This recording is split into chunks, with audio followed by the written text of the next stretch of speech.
जी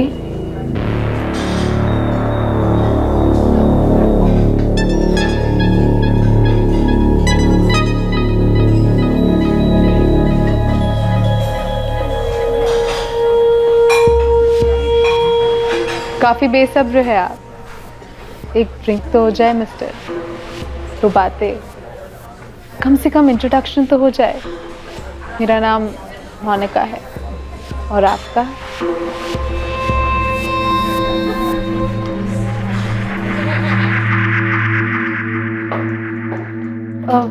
मैं मिस्टर राहुल मल्होत्रा की गेस्ट हूँ, रूम नंबर 203।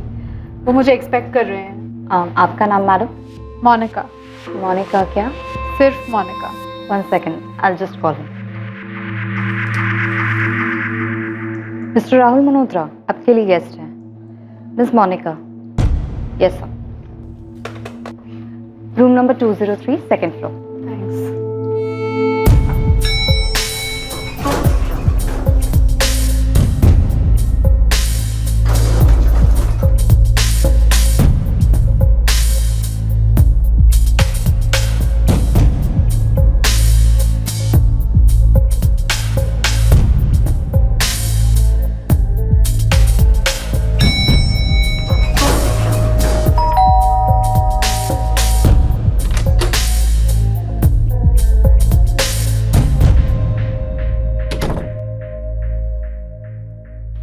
ललित चल बाय। हाँ सुन हिल्डा, ये एक नए गेस्ट ने चेक इन किया है ना, राहुल मल्होत्रा फ्रॉम सूरत। हाँ, चेक इन के बाद एक फीमेल गई थी उसके रूम में, गेस्ट। तो इसमें नया क्या है? चल बाय। चल बाय।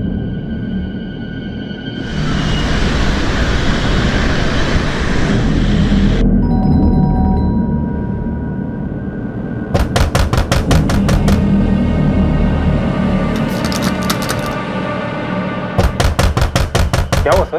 कोई दिखने रहा बंटी? तब से दरवाजा नॉक कर रहा हूँ, कोई दरवाजा नहीं खोल रहा।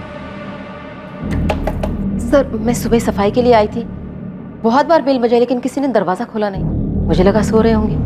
लेकिन माला 10 बजे का चेकआउट टाइम था इनका, अब तो 11 बजने को आए हैं। दरवाजा खुल जाना चाहिए था अब तक तो। लगता है कुछ गड़बड़ है, दरवाजा खोल के देखना होगा।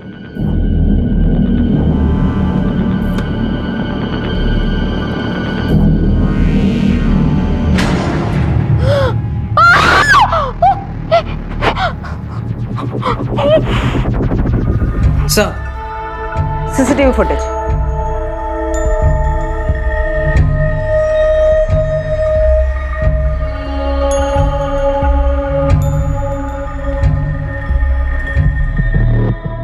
झिझक रही है, लेफ्ट राइट देख रही है। यस सर, शायद इस होटल में पहली बार आई हो। मैम, मैंने पहले कभी होटल में इस मोनिका को नहीं देखा था। पक्का? 100% तो नहीं कह सकती, अक्सर ऐसे गेस्ट हैवी मेकअप और विग्स पहनते हैं। तो इसका मतलब हिल्डा तुम्हारे होटल में इस तरह की फीमेल गेस्ट आती रहती है? एक्चुअली मैम वो, हिल्डा तुम जानती हो ना ये इलीगल है। मैम मैं तो सिर्फ एक एम्प्लॉय हूँ, मैंने कुछ नहीं। तुम्हें कुछ करना भी नहीं है, तुम सिर्फ उन सभी लड़कियों की डिटेल्स दो जो तुम्हारे होटल में रेगुलरली आती जाती रहती है। जी।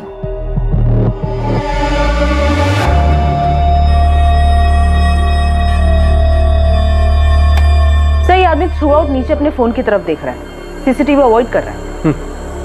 आईडी क्या दी थी इसने रिसेप्शन पे?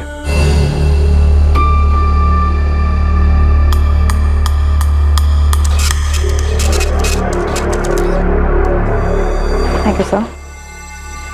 ये साइन कर दीजिए sir. Room number 203 second floor, lift से राइट, सेकेंड रूम है sir. Thanks. Thank you. Booklet driving licence है सर, राहुल मल्होत्रा नाम है लाइसेंस पर, सूरत का एड्रेस है। सर मैंने इस लाइसेंस को वेरीफाई करने के लिए सूरत आरटीओ ऑफिस भेज दिया। होटल से कोई नंबर मिला? सर होटल फॉर्म पे जो नंबर दिया गया है वो नंबर फर्जी है, ऐसा कोई नंबर है ही नहीं। अगर नंबर फर्जी है तो फिर हो सकता है ड्राइविंग लाइसेंस भी फर्जी हो।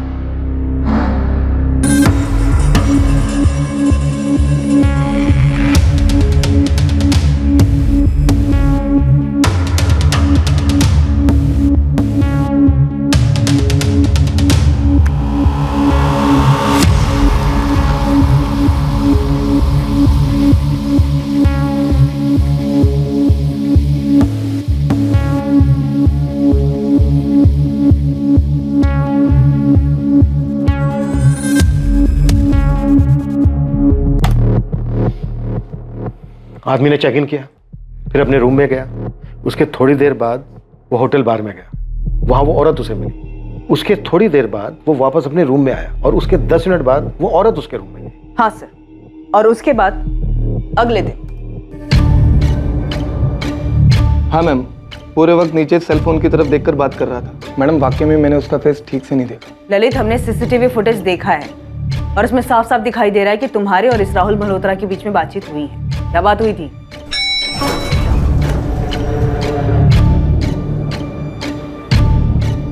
Good morning sir. Good morning.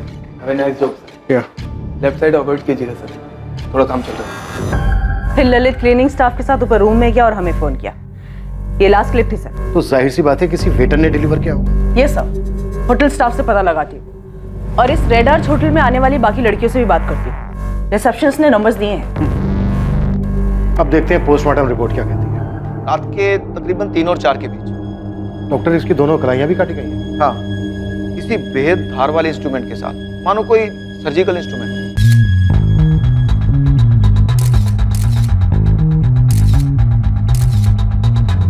Doctor, क्या कातिल का मेडिकल बैकग्राउंड हो सकता है? पॉसिबल है, पर यह हत्यारा निहायत ही विकृत इंसान है। हत्या के बाद लाश के साथ अननेचुरल सेक्स और कॉन्डम यूज किया गया। विक्टिम शायद एक सेक्स वर्कर रही होगी। मे बी इसकी पहली मीटिंग रही हो। विक्टिम की आंखों पर स्कार्फ, इसके हाथों में हथकड़ी, शायद किलर खुद लाया था। या ये भी हो सकता है कि ये सेक्स वर्कर ये सब खुद अपने साथ लाई हो, अपने क्लाइंट की अजीबोगरीब डिमांड पूरी करने के लिए। जैसा भी हो, पर आपका मुजरिम एक पढ़ा लिखा मेडिकल बैकग्राउंड वाला शातिर और विकृत साइकोपैथ मालूम होता है। अज्ञात औरतों को शिकार बनाने वाले साइकोपैथ्स इन्वेस्टिगेशन के लिए सबसे ज्यादा पेचीदा साबित होते हैं। जुर्म का मकसद अक्सर एक बीमार दिमाग की कल्पना में छुपा होता है और अक्सर ऐसे हत्यारों की कोई हिस्ट्री नहीं, इनका कोई गैंग नहीं होता, पर इनकी मोडस ऑपरेंडी काफी शातिर होती है। लेकिन सवाल यह था कि 26 अगस्त की रात को मुंबई के होटल रेड आर्क में हुई भयंकर हत्या क्या वाकई में एक साइको का काम था? बंटी, तूने हमें पहले क्यों नहीं बताया कि तू रूम नंबर 203 में खाना और शराब लेके गया था? मैडम, मुझसे किसी ने पूछा ही नहीं और वो मैनेजर ने भी नहीं बोला कि आपको बताने का है ऐसा कुछ करके। अब मैं पूछ रही, क्या देखा तूने रूम? कुछ खास नहीं मैडम।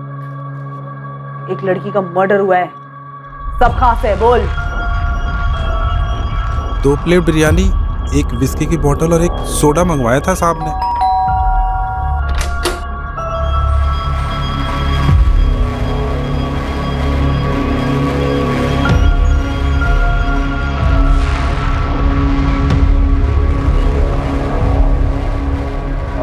मैडम, और कुछ लगेगा? किचन क्लोज होने वाला है। नहीं, तुम जाओ और सुबह तक डिस्टर्ब मत करना।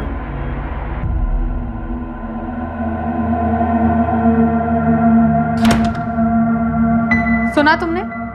जी मैडम।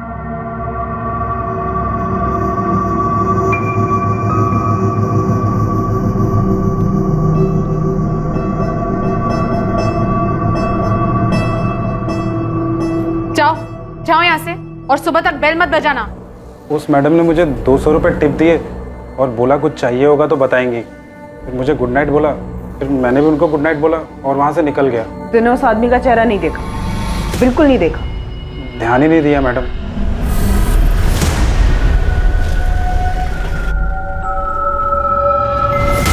सर, फोटो में तो खाली दाढ़ी दाढ़ी दिख रही है, इसका चेहरा तो दिख ही नहीं रहा। वो तू मुझे दिखाएगा। जी। हम साइको हिस्ट्री शीटर खंगाल रहे हैं। तू पता कर शहर में कोई नया सिरफरा आया क्या? जी। स्कैल्पेल। रवि, स्कैल्पेल। कहाँ खोए हुए रहते हो? ओटी में हो तुम? Damn it. सॉरी डॉक्टर, हम तहकीकात कर रहे हैं। जैसे कुछ पता चलेगा मैं तुम्हें फोन कर दूंगा। ऐसे बार बार आने की जरूरत नहीं है तुम। आपने मेरी दीदी के हस्बैंड से बात की? हम काम कर रहे हैं मनसुख। क्या काम कर रहे हैं? मैं कब से आपसे बोल रहा हूँ कि उनके हस्बैंड से पूछताछ कीजिए। आप बता क्यों नहीं रहे हैं कि आपने बात की है या नहीं की? मुझे याद है इसका चेहरा। नई थी, पहले से यहाँ कभी देखा नहीं, हमारे ग्रुप की नहीं थी। तुमने ऐसे किसी आदमी को होटल में नोटिस किया था क्या, जिसने हुडी पहनी थी?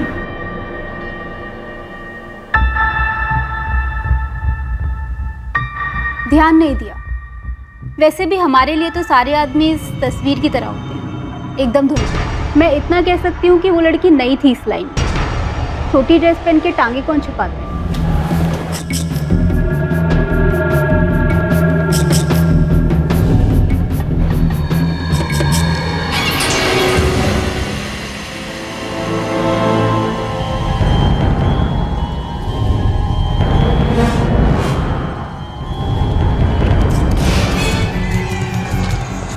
Hilda, yes ma'am. क्या कोई ऐसी बात है जो तुम लोगों ने हमें ना बताई हो? नो मैम, ऐसी कोई बात नहीं है। तो फिर ये कैसे नहीं बताया कि रात को उस राहुल और मोनिका ने अपने रूम में खाना और शराब मंगाई थी?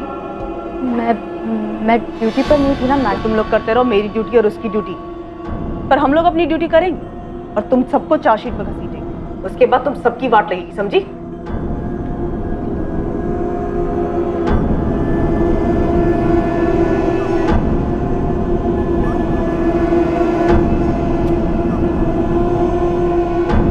कुछ कहना चाहती हो?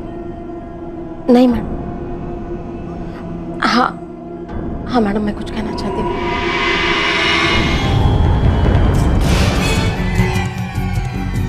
पुलिस अभी केस के सारे एंगल्स खंगालने में लगी हुई थी और इसी बीच जब तक वो अपने मेन सस्पेक्ट बंटी तक पहुंचे वो फरार हो चुका था।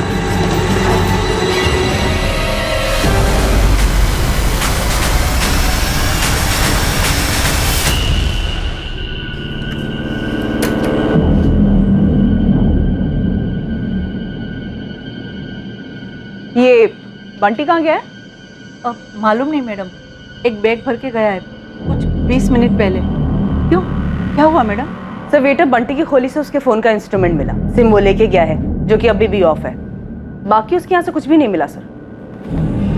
माला तुम बोलो। सर वो बंटी बहुत बेकार था सर, गंदा लड़का।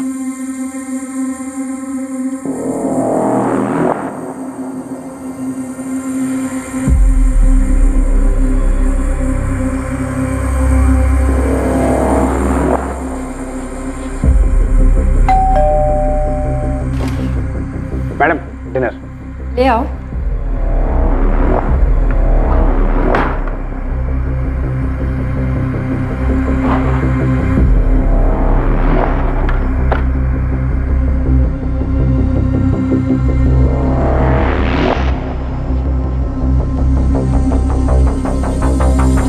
सर एक बार तो वो पकड़ा भी गया था और हमारे मैनेजर से अच्छी खासी डांट पड़ी थी उसको, लेकिन कुत्ते की दुम नहीं सुधरा वो। बंटी ने उस रात भी कुछ किया था माला?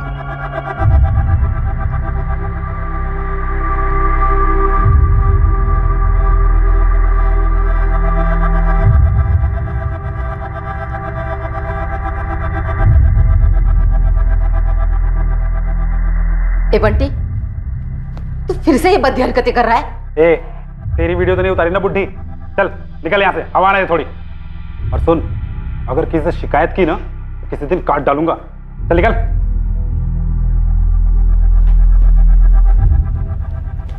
माला तुम्हें लगता है बंटी ने रूम नंबर 203 में भी वीडियो बनाया था? सर निकला तो वहीं से था वो। Madam dinner. सर, जब मैंने बंटी से क्वेश्चन किया तो जाहिर सी बात है उसने नहीं बताया अपनी इस लत के बारे में, और शायद कल रात को जब मैं माला से बात कर रही थी होटल में तब उसने देख लिया हो और भाग निकला। और तुम कह रही हो कि होटल वालों के पास उसका सही एड्रेस तक नहीं है? यस सर, नहीं है। यहाँ वहां से पूछ के मैंने उसका एड्रेस निकलवाया, तब तक काफी देर हो गई। दोनों रिसेप्शनिस्ट, मैनेजर, सारा स्टाफ सबकी जम के क्लास लेंगे। होटल चला रहे हैं, मजाक कर रहे हैं क्या? अपने मिले हुए हैं सबके साथ? रेड आर्क होटल के पूरे स्टाफ से कड़ी पूछताछ की गई, पर किसी भी स्टाफ के पास वेटर बंटी की कोई जानकारी नहीं मिल पाई।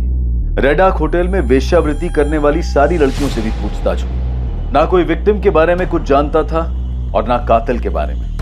शहर के उन तमाम हिस्ट्री शीटर्स को भी खंगाला गया जिन्होंने अतीत में अज्ञात औरतों पर, खासकर सेक्स वर्कर्स पर हमले किए थे। साथ ही पुलिस के खबरी अपने पिटारों से हर मुमकिन पैतरा अपना रहे थे बेनाम विक्टिम, बेनाम हत्यारा और भागे हुए वेटर बंटी पर कोई भी लीड पाने के लिए। पर इस केस पर किसी भी तरह की कोई लीड नहीं मिल पा रही थी और कत्ल को पूरा 1 महीना बीत चुका था। और दूसरी ओर मुंबई से 300 किलोमीटर दूर सूरत में इस केस की अहम कड़ियां बिखरी पड़ी थी।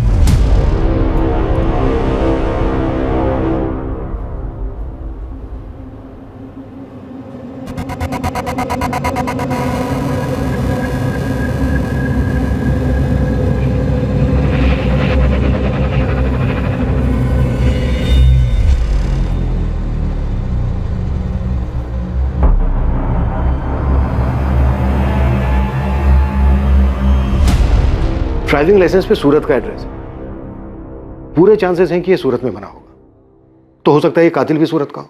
यस सर, किसी एडल्ट डेटिंग साइट के जरिए या फिर किसी एस्कॉर्ट सर्विस के जरिए सेक्स वर्कर को मंगवाया हो, अपनी विकृति पूरी कर ली और वापस सूरत चला गया होगा। सस्पेक्ट और विक्टिम दोनों की फोटोग्राफ सूरत पुलिस हेडक्वार्टर में भिजवा दो, वो अपने सभी थानों में भिजवा देंगे सर। और वेटर बंटी पर क्या लीड है? बंटी के कॉल रिकॉर्ड्स निकाले मैंने सब, पर शक करने जैसा कुछ भी नहीं है। फरीदा, खबरी राजू को बोलो कि वेटर बंटी के साथ साथ विक्टिम की आइडेंटिटी की लीड पता करने पर भी लग जाए। Right sir.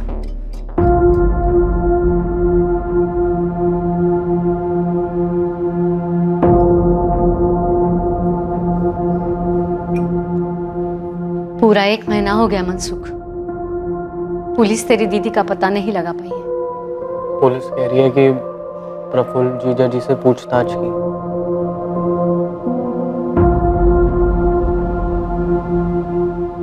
मैं कह रही हूँ प्रफुल्ल जिम्मेदार नहीं है, और तेरी बहन में ही था। तूने बाकी सब कुछ पुलिस को बता दिया? वो बहुत पहले का था मम्मी।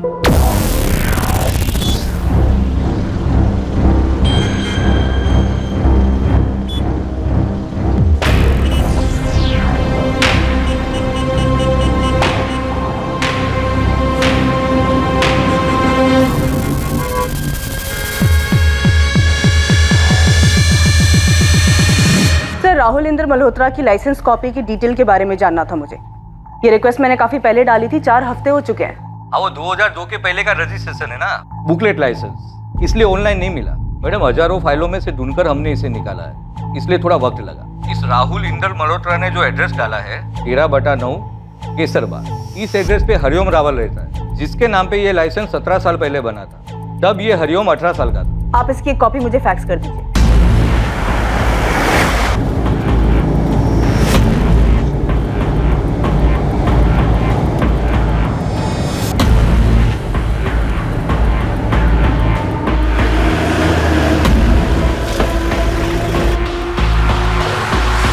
नमस्ते मैडम, मैं मन्नू। वो राजू खबरी ने आपकी हेल्प करने के लिए भेजा है। राजू ने पूरा केस समझा दिया ना? हाँ madam, A to Z। Madam, ये दाढ़ी वाले की फोटो मैंने मेरे लड़के लोग में बांट दी है। चल आजा, बैठ जा, आजा। उस दाढ़ी वाले का नकली एड्रेस मिल गया है, केसरबाग पास में ही है सर। भाई साहब, आगे से एक लेफ्ट आएगा, वहां से सीधा सीधा।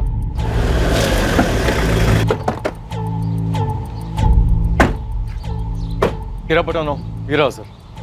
ठीक है बन, तब तक आसपास तू ये फोटो घुमा। ठीक है? ठीक है सर।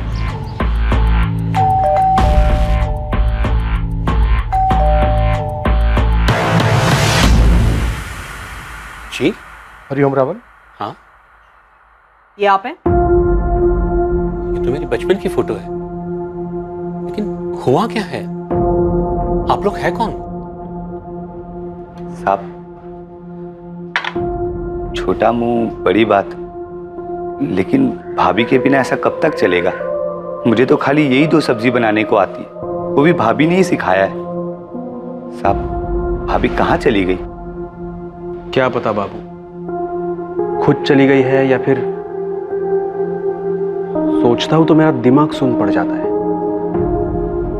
और वो उसका भाई मनसुख, वो मेरे ऊपर शक कर रहा है, पुलिस को मेरा नाम बता रहा है। वो छुप, ये ले जाओ, मैं दुकान जा रहा हूं।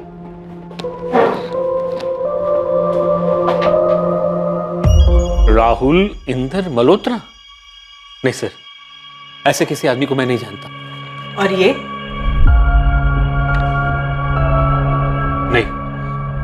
नहीं मैम, नहीं जानता हूं मैडम इसे। वैसे ये तस्वीर इतनी साफ भी नहीं कि मैं अच्छी तरह पहचान सकूं इसे। हरिओम, अच्छे से याद करके बताओ, आपने अपना ड्राइविंग लाइसेंस किसी के हाथ में दिया था? किसी बैंक में, किसी हॉस्पिटल में, या फिर किसी फॉर्म के साथ? नहीं सर। सर वैसे ये इंदर मल्होत्रा है कौन जिसने मेरे लाइसेंस से फर्जी लाइसेंस बनवाया? ये वही है जिसने मुंबई में एक बहुत ही क्रूरता से हत्या की। क्या?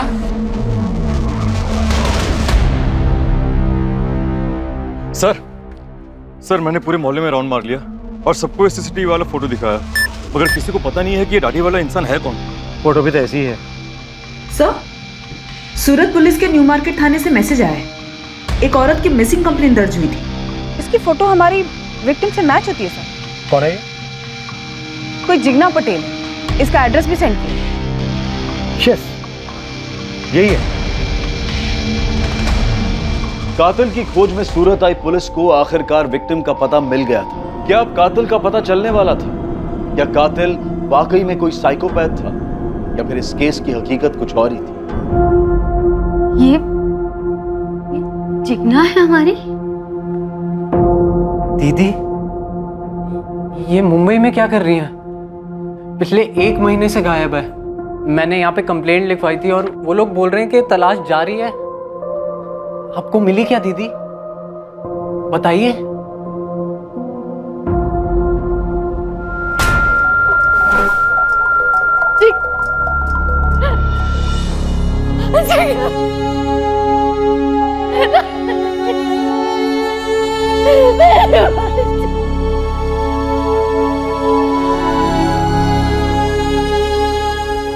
छब्बीस अगस्त की रात तुम कहाँ थे? यही था सर, सूरत में अपने घर में। मनसुख का कहना है कि 2 महीने पहले, यानी कत्ल के 1 महीना पहले, जिग्ना तुम्हारे साथ लड़के अपने मैके चली गई थी। झगड़ा किस बात पे हुआ था? शादी के बाद पहले 2-3 महीने सब ठीक चल रहा था, लेकिन अचानक से जिग्ना बदल सी गई थी। क्या बात है? तुम ही बताओ जिग्ना, क्या बात है? इस वक्त क्या चल रहा है तुम्हारे दिमाग में? बिना सोच के बताओ तुरंत। मैं ये सोच रही थी, तुम मुझे ऐसे घूर क्यों रहे हो? घूर नहीं रहा था, प्यार से देख रहा था। यही सोच रहा था कि कितने दिन हुए हमने कुछ किया ही नहीं है। मेरे छूने से तुम्हें घिन आती है? ड्रामा मत करो, मेरे सर में दर्द है। सर में दर्द? पिछले 3 महीने से सर में दर्द है तुम्हारे। नहीं है मूड मेरा। लेकिन क्यों? अभी अभी शादी हुई है ना हमारी। शादी हो गई है तो क्या लाइसेंस मिल गया है? खरीद लिया है मुझे कि जब चाहो मजे कर लो?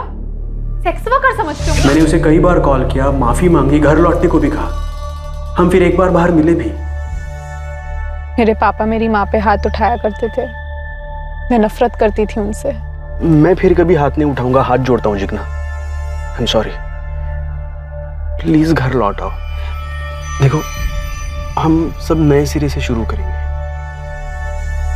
लेकिन उससे पहले मुझे तुमसे एक जरूरी बात कहनी है। तो घर आके भी कह सकती हो ना, आज ही लौट आओ प्लीज। नहीं, मुझे थोड़ा वक्त चाहिए, और सही वक्त आने पर मैं तुम्हें वो बात भी बताऊंगी। जिग्ना ने तुमसे कहा कि उसे तुमसे कोई जरूरी बात कहनी है। क्या बात थी वो जो तुमसे कहना चाहती थी? वो बात कभी हुई नहीं सर। उस दिन वो हमारी आखिरी मुलाकात थी। फिर 28 अगस्त को मनसुख का मुझे कॉल आया। बोल मनसुख। नहीं, तेरी दीदी तो घर नहीं आई। बात क्या है? क्या? परसों जिग्ना ये कहकर गई थी कि वो मेरे घर आ रही है। जिग्ना का भाई मनसुख तो यही कह रहा है। ऐसे कैसे हो सकता है सर? उसने मुझे फोन तक नहीं किया। सर, जब दीदी इनसे लड़कर आई थी तो घर में काफी हंगामा हुआ था। अरे एक थप्पड़ मारा तो कौन सा पहाड़ टूट पड़ा? ये तुम कह रही हो मम्मी? पूरी जिंदगी पिटने के बाद? बकवास मत कर। वो तेरे और मेरे पापा के बीच की बात, समझी? कम से कम तेरे जैसे मुंह तो काला नहीं किया ना। मैंने कुछ गलत नहीं किया है रवि के साथ। तो क्या रवि के बारे में प्रफुल्ल को बताया या मैं बताऊं? अरे नहीं मम्मी, तुम क्यों बीच में पड़ रही हो? प्रफुल्ल जीजा जी को दीदी पे हाथ नहीं उठाना चाहिए था। दीदी ने कुछ गलत नहीं किया है। गलत किया है। शादी के पहले ही रवि के बारे में प्रफुल्ल को बताना चाहिए था, और अब तो बताना ही चाहिए जब वो लौट आया। ये रवि कौन है? वो सर, शादी से काफी पहले की बात थी। दीदी इस रवि को लेकर सीरियस थी और बाद में उनका ब्रेकअप हो गया था। क्या? जिग्ना ने मुझे कुछ बताया क्यों नहीं? और ना ही तुम लोगों ने? बताने वाली बात ही नहीं थी। लेकिन तुमने अभी भी बताया कि तुम्हारी माँ ने कहा था कि रवि लौट आया है। तो क्या रवि और जिग्ना फिर से मिलने लगे थे? नहीं सर, ऐसा कुछ नहीं था। कहाँ रहता है रवि और काम क्या करता है? हाँ, मैं वेट कर रही हूँ। मुझे एग्जैक्ट फ्लाइट की डिटेल्स निकाल के दो। ये रवि नर्स है? जी सर, मेल नर्स है, ऐसा दीदी ने बताया था। और वो डॉक्टर्स को सर्जरी वगैरह में असिस्ट करता है। कहाँ काम करता है रवि? इसका कोई घर का एड्रेस है? एड्रेस तो नहीं मालूम, लेकिन दीदी ने बताया था कि एलएनसी हॉस्पिटल में काम करता है। लेकिन सर मुझे ये समझ में नहीं आ रहा है कि मेरी वाइफ मुंबई कैसे पहुंची और ये सब हुलिया। सर ये सब क्या चल रहा था? सर 26 अगस्त शाम 7 बजे जिग्ना फ्लाइट नंबर AS201 से मुंबई गई थी। एयरलाइन ने बुकिंग डिटेल भेजी है। सर लेकिन मुझे कुछ नहीं बताया था जिग्ना ने मुंबई के बारे में। और हमें दीदी ने बोला था कि वो अपने घर वापस प्रफुल्ल के पास जा रही हैं। कहाँ जा रही हो दीदी? मैं वापस अपने घर जा रही हूँ। मेरी प्रफुल्ल के साथ सुलह हो गई है। इससे अच्छी खबर तो सालों में नहीं सुनी मैंने। बाकी का सामान मनसूख के हाथ भिजवा दूं? नहीं, 2-3 दिन बाद मैं खुद आकर लेके जाऊंगी। चलती हूँ, बाय। और एयरपोर्ट से सीधा रेड आर्च होटल पहुंची होगी। पर सवाल यह है कि क्यों, और वो भी एक एस्कॉर्ट के रूप में। माजरा क्या है?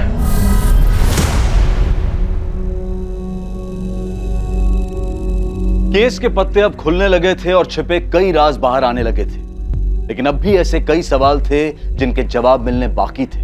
जिग्ना और उसके एक्स बॉयफ्रेंड रवि देसाई के बीच में आखिर क्या चल रहा था? जिग्ना बिना किसी को बताए मुंबई क्यों गई थी? और क्या जिग्ना की हत्या के पीछे रवि का हाथ था, या फिर इस हत्या के पीछे कोई और ही कहानी थी जो अब तक राज बनी हुई थी? क्या बकवास कर रहे हैं? मैं जिग्ना को क्यों मारूंगा? मैं प्यार करता था उससे। सुबह 8 बजे उसने एक सर्जरी करनी थी और सुबह 4 बजे ही हमें घर कमरे ठेके से। मैं अपनी शिफ्ट कैंसिल करने वाला था। इतना पीकर बिना सोए सर्जरी में जाऊंगा, इतना बड़ा बेवकूफ नहीं हूं मैं। बेवकूफ नहीं है तू, बल्कि बेहद शातिर है। पहले ये बता, जिग्ना से कैसे मिला था? जिग्ना की शादी के 1 साल पहले तुम दोनों का ब्रेकअप हो गया था। हाँ, और हम उससे भी पहले मिले थे, 4 साल पहले। यहाँ नहीं, महसाना में। महसाना में क्या था? जिग्ना अपने मम्मी की नी रिप्लेसमेंट सर्जरी कराने आई थी। वो लोग वहीं रहते थे, मैं भी वहीं रहता था।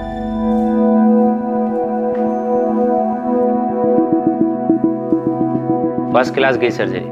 अब आपकी मॉम फुटबॉल खेल सकती है। बस वो ठीक से चल फिर सके, वही बहुत है। एक बात कहूँ, बुरा तो नहीं मानेंगे? कहिए। ये अर्थराइटिस विरासत में मिलता है। आप अभी से केयर लो, कैल्शियम लो, वॉक पे जाओ, ख्याल रखो अपना।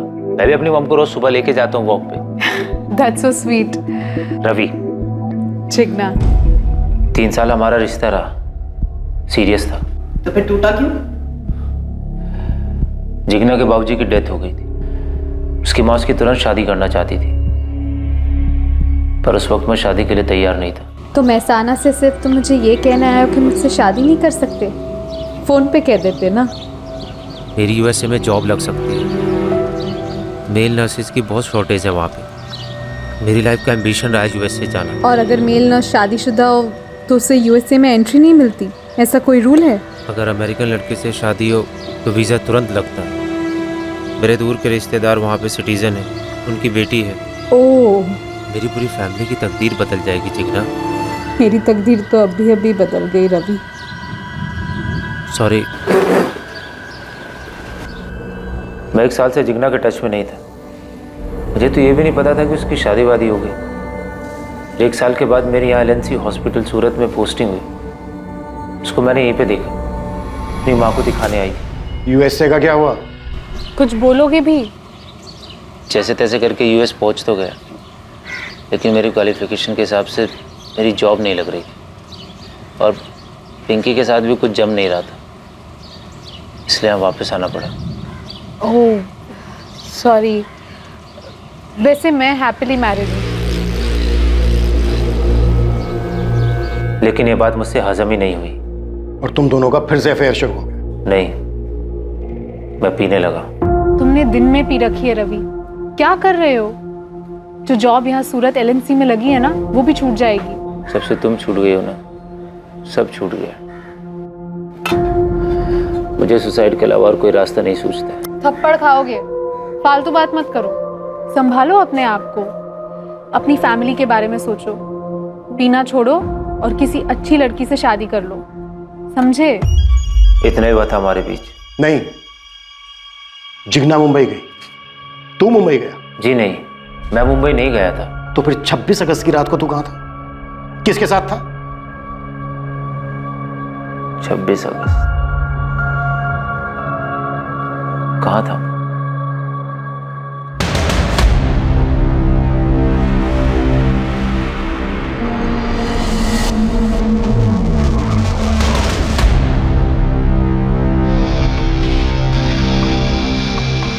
हाँ मैम, ये दोनों तो मुझे अच्छी तरह से याद है।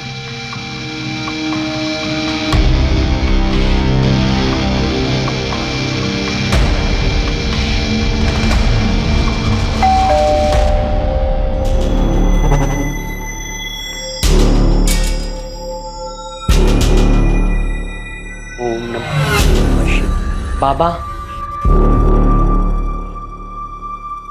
बोलो बेटा। मुझे आपको कुछ बताना है। अरे सब मारना नहीं सब मारना नहीं सब उस औरत का मर्डर मेरा कोई हाथ नहीं है साहब। तब फिर तेरे पैर क्यों भाग खड़े हुए राजा? मुंबई से डायरेक्ट कोंकण, ऐसे ही टाइम पास के लिए? और क्या क्या करता है तू टाइम पास के लिए? याद आया कुछ? कहाँ था 26 अगस्त की रात को? सर बस मुझे इतना याद है, मैंने बहुत ज्यादा पी ली थी, इसके अलावा मुझे कुछ याद नहीं है। गलत। उस रात तूने जिग्ना को मुंबई भेजा बाय फ्लाइट, तो खुद भी गया बाय रोड, फिर मुंबई के मलाड एरिया के रेड आर्च होटल में गए तुम दोनों। उस होटल के रूम नंबर 203 में तूने जिग्ना का मर्डर किया, फिर उसकी लाश के साथ रेप किया। अब बता, तूने हरिओम रावल के लाइसेंस की फर्जी कॉपी कैसे बनाई? सर मैं किसी हरिओम रावल को नहीं जानता। तूने मेरे ड्राइविंग लाइसेंस की फर्जी कॉपी बनाई? क्यों? मुझे आपकी गाड़ी ले जानी थी घुमाने। बोल, किसने की थी मदद तेरी? किसी ने नहीं। ये चिकना का मुंबई में एस्कॉर्ट बनने का क्या माजरा था? तू उसे धंधे पर बैठाने की सोच रहा था? जिग्ना मुंबई क्यों आई थी सुलिये में? यही तो मैं आपसे पूछना चाहता हूँ, क्यों? वो भी मेरे साथ रूम में। आप लोगों ने होमवर्क ठीक नहीं किया है, पता नहीं उसके और मेरी आखिरी मुलाकात में क्या हुआ था। रवि, ये हमारी आखिरी मीटिंग है, मैं अब तुमसे नहीं मिलूंगी। मेरी मैरिड लाइफ अफेक्ट हो रही है। एक दोस्त होने के नाते मुझे जो करना चाहिए था मैंने किया तुम्हें सहारा देकर। अब तुम खुद संभालो। All the best. नहीं नहीं, देखो तुम्हें अपनी मैरिड लाइफ डिस्टर्ब करने की जरूरत नहीं है, बस मुझे छोड़ के मत जाओ। हम पुरानी इक्वेशन मेंटेन कर सकते हैं। इतनी जोर से मारा था, सोचा नहीं था किसी लड़की में इतनी ताकत हो सकती है। बहुत होती है मिस्टर। अच्छा ये बताओ, और कुछ हुआ था उस दिन? एक और आदमी था जो उन दोनों पर नजर रखे हुए था, अभी याद आया। कौन आदमी?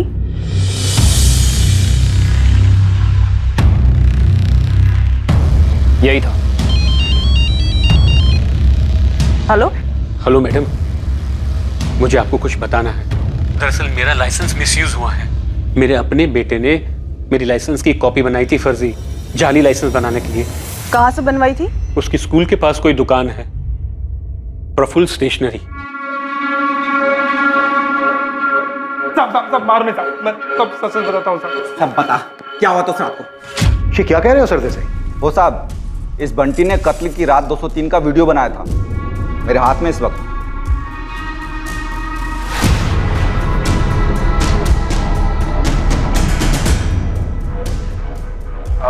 मैडम और कुछ लगेगा? किचन क्लोज होने वाला है। नहीं, तुम जाओ। ठीक है, वो वीडियो तुरंत भेजो मुझे, क्विक।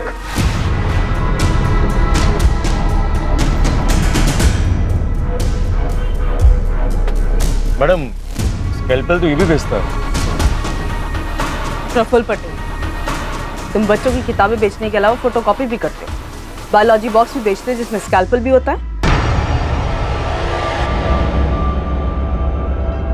बाबू सच बोल, तेरी मालकिन का भयंकर तरीके से मर्डर हुआ है। ये देख।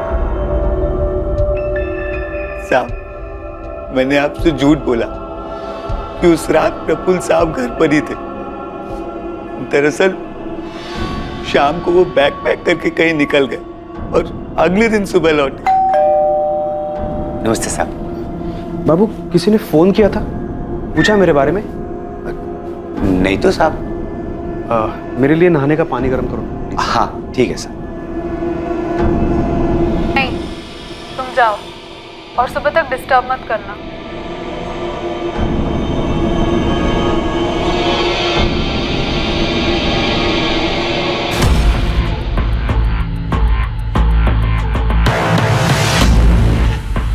घूमो प्रफुल्ल।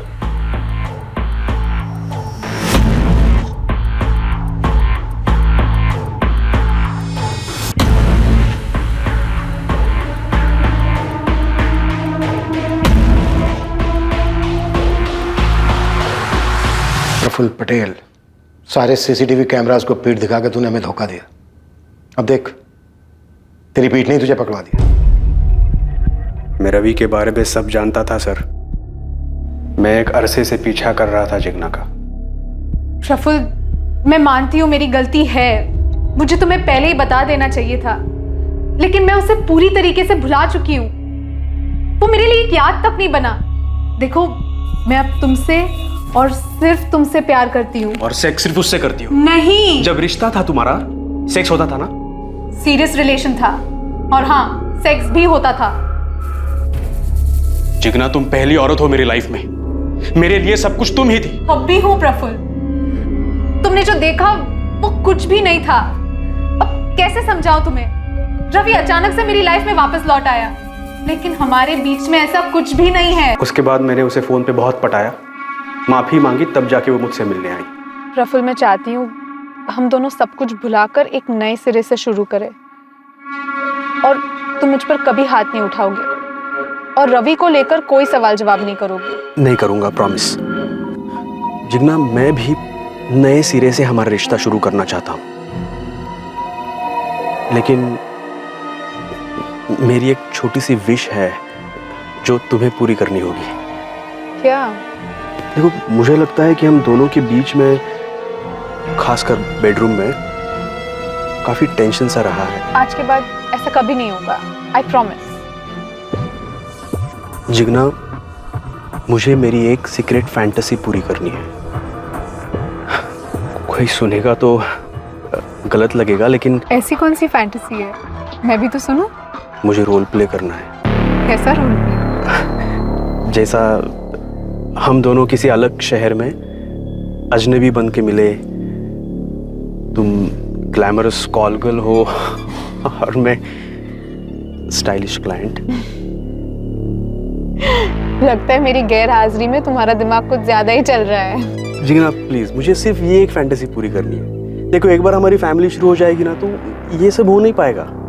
प्लीज ना मत करो, प्लीज। प्रफुल्ल, मैं प्यार करती हूँ तुमसे, और अगर तुम्हें इससे खुशी मिलेगी तो व्हाई नॉट। हम प्यार करने वाले पति पत्नी हैं, हमारे बीच में सब जायज है।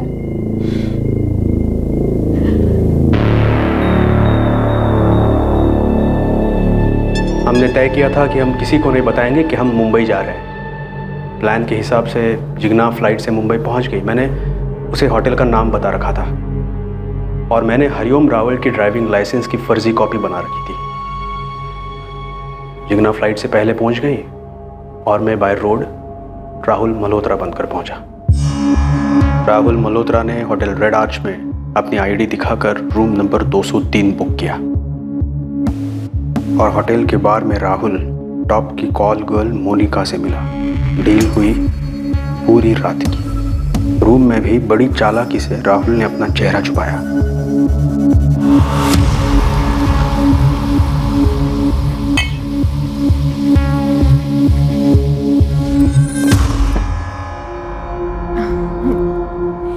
प्रफुल्ल, मुझे चक्कर आ रहे हैं। अब ये रोल प्ले बंद करते हैं ना, प्लीज, और आगे कुछ करते हैं। फिर सीसीटीवी से बचते हुए राहुल मुंबई से सूरत लौट आया बाय रोड, और फिर से राहुल प्रफुल्ल पटेल बन गया।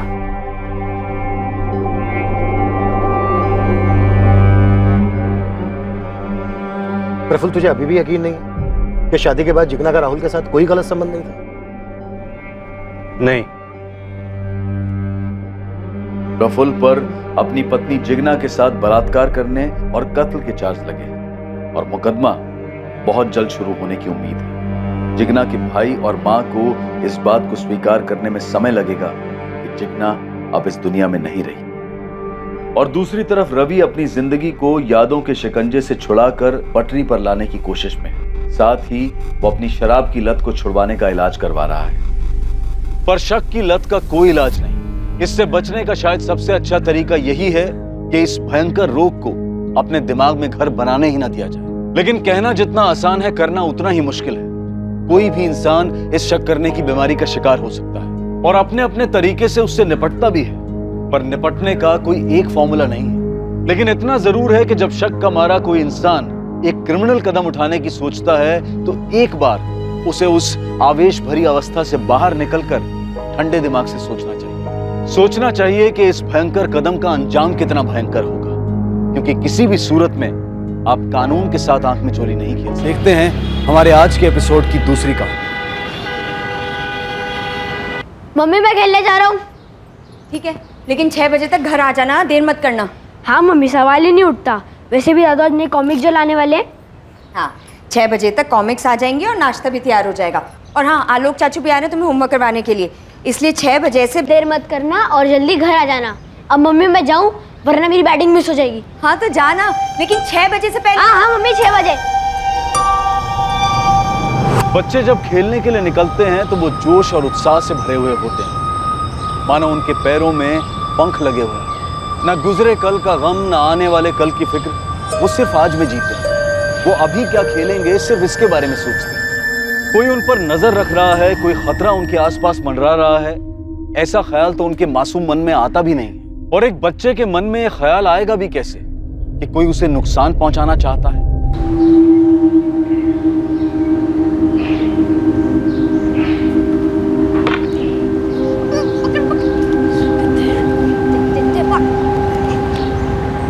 चल रवि, इस बार हम दोनों एक टीम में। नहीं यार गोलू, मुझे जाना है। अरे बाप रे, 6:15 हो गए। चल यार मैं चलता हूँ। अरे अभी शाम होने में टाइम है रवि, चल एक और एक मैच खेल लेते ना। हाँ यार, हम लोग रोज तो 7 बजे तक खेलते हैं। नहीं यार, आदमी को जाना है। मम्मी को बोल के 6 बजे तक आऊंगा। अभी 6:15 हो गए। चल यार मैं चलता हूँ। गोलू को मेरा बैट ले जाना।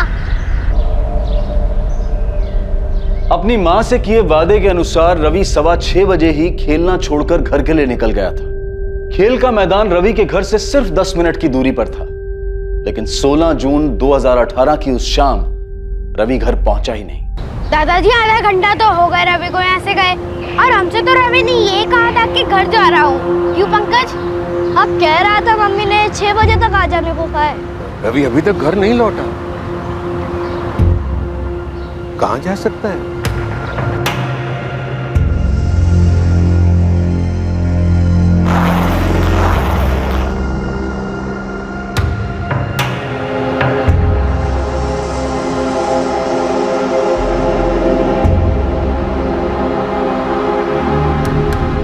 हाँ आलोक, वो रवि तुम्हारे घर आया क्या? नहीं भैया, यहाँ तो नहीं आया। मैं तो थोड़ी देर पहले ही घर लौटा हूँ। कपड़े बदल के आप ही के घर आ रहा था रवि को पढ़ाने के लिए। क्यों, क्या बात है?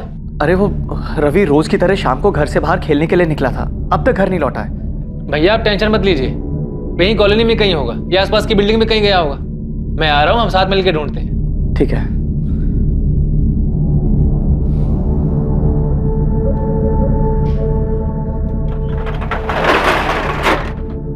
हाँ सागर भैया, हम निकल रहे हैं अभी। आसपास की सभी बिल्डिंगों में ढूंढेंगे। रवि बाबा जरूर अपनी धुनकी में किसी पड़ोस के घर में चले गए होंगे। हम ढूंढ के लेकर आते हैं आपके पास, आप परेशान मत होइए।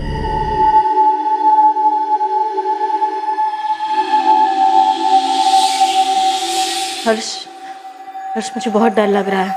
रिया डरो मत। ऐसे कैसे नहीं डरूं? अगर तुम चले गए और सागर भैया ने आके मुझसे कुछ पूछ लिया तो मैं क्या बोलूंगी? रिया कोई तुमसे कुछ नहीं पूछेगा, घबराओ मत। और सुनो, मैं तुम्हें फोन करूंगा, तुम मत करना। रिया इतना मत सोच, कुछ नहीं होगा। ठीक है, अभी मैं निकलता हूँ, ध्यान रखना अपना।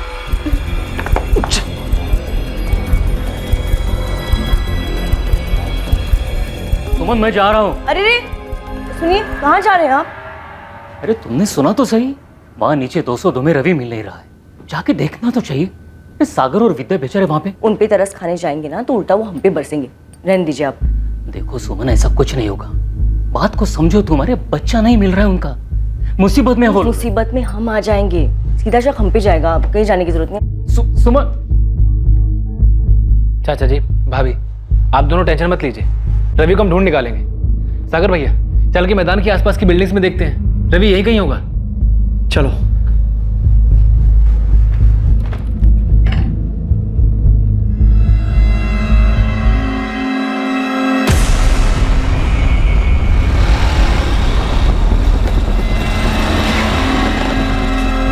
अरे हर्ष भैया, कहाँ जा रहे इतनी रात को? वो भी इतना बड़ा बैग लिए। अरे प्रशांत, वो अचानक ऑफिस से काम आ गया तो बाहर जा रहा हूँ, 2-3 दिन में आ जाऊंगा। आपने रवि को देखा क्या? रवि? नहीं, क्यों, क्या हुआ? मिल नहीं रहा है शाम से। मिल जाएगा, यहीं कहीं होगा, ढूंढ लेंगे हम लोग। चलिए।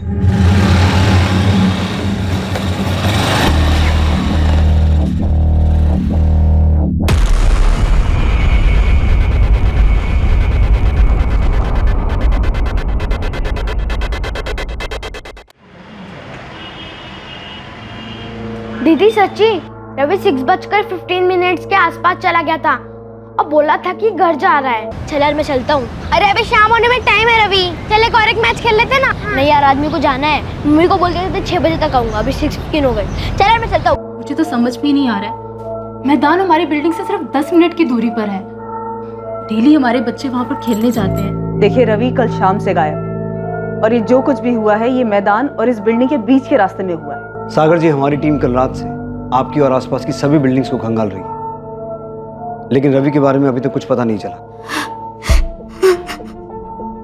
सागर जी, पूरे चांसेस हैं कि कोई रवि को अपने साथ लेके गया होगा।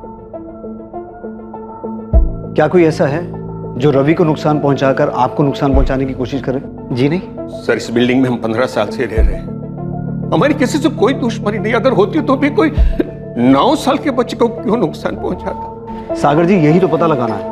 रवि 9 साल का था, अगर कोई उसे जबरदस्ती अपने साथ लेके जाता तो उसने शोर मचाया होता और किसी न किसी ने तो उसकी आवाज सुनी होती, लेकिन ऐसा हुआ नहीं। इसका मतलब है जो शख्स रवि को अपने साथ लेके गया है, रवि उसे जानता था। सर, इस कॉलोनी की बिल्डिंग में भी सीसीटीवी नहीं है। मैंने आसपास के दुकान वालों से बात की, लेकिन ऐसा कोई भी सामने नहीं आया जिसने रवि को शाम को घर लौटते हुए देखा हो। आसपास के टोल नाकों और चेक पोस्ट पर रवि की फोटो भिजवाई थी, कुछ पता चला? नहीं सर, लेकिन हमारी टीम अलर्ट है, सभी गाड़ियों को चेक कर रही है। सर, मुझे भी ऐसा लगता है कि रवि को लेके जाने वाला जरूर कोई जान पहचान वाला ही है। तो सोचो आलोक, कौन हो सकता है जिसके साथ रवि बिना शोर मचाए आसानी से जा सकता है? सर, यही तो समझ में नहीं आ रहा है। और सर, मुझे लगता है कि शायद फिरौती के लिए भी कॉल आएगा। तो तुम्हें लगता है कि रवि को फिरौती के लिए अगवा किया गया है? ऐसा हो सकता है सर, श्योर नहीं है। सागर जी, जरा याद कीजिए, ऐसा कौन कर सकता है? ऐसा कौन करेगा मैडम, और क्यों करेगा? प्रशांत, रिश्तेदारों में तो मुझे ऐसा कोई याद नहीं आ रहा है इसका सागर भैया या चाचा जी के साथ मनमुटाव हुआ हो। क्या दुकान में कभी कोई ऐसी बात हुई थी, किसी सप्लायर या किसी कस्टमर से किसी भी बात को लेकर तू मैं हुई हो? नहीं आलोक भैया। सर, सागर और आलोक कल रात को 9:30 बजे रवि की मिसिंग कंप्लेंट लिखवाने आए और हमारी टीम रात को 10 बजे से इस पूरी सोसाइटी में उसे ढूंढने में लगी हुई है। रवि 6:15 बजे ग्राउंड से खेलने के बाद घर के लिए निकला और उसे घर पहुंचने से पहले ही अगवा कर लिया गया होगा।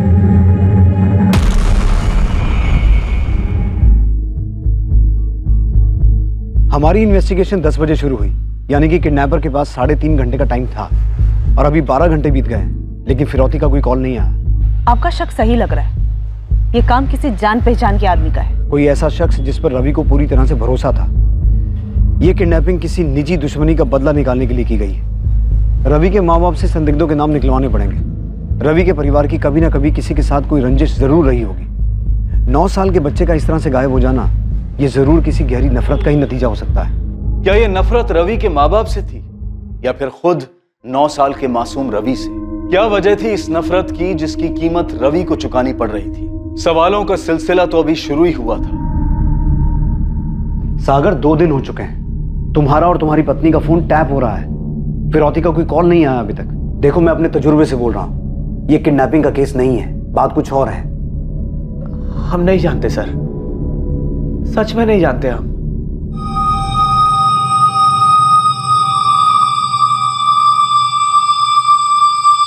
चाचा जी, मैं चलता हूँ, दुकान भी खोलनी है।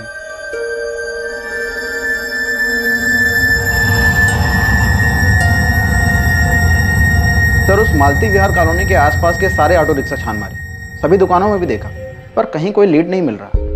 सर, कहीं ऐसा तो नहीं कि बच्चा सोसाइटी में गया हो और वहीं अंदर कहीं कुछ हुआ हो? होने का तो कुछ भी हो सकता है उस्मान, इसलिए अंदर बाहर सब जगह ढूंढ रहे हैं। कॉलोनी में 2 बिल्डिंग्स हैं, 70 से ज्यादा फ्लैट हैं, इसलिए टाइम रहते हर एक घर को छानना बहुत मुश्किल है। तो एक काम कर, किसी भी तरह से ये पता लगा कि कॉलोनी में किन लोगों की सागर, विद्या या रवि के दादा किशन त्यागी के साथ कोई अनबन थी। बात पुरानी हो या नहीं, खोद के निकाल। कॉलोनी में सीसीटीवी नहीं है तो क्या हुआ, आंख कान तो बहुत है, किसी ने कुछ तो देखा सुना होगा। जी सर। अच्छा सुनिए, मैं विद्या से मिलने जा रही हूँ, काफी दिन हो गए, अगर खबर नहीं पूछी तो भी शक होगा। ऐसा कुछ नहीं होगा, ज्यादा सोच रही हो तुम।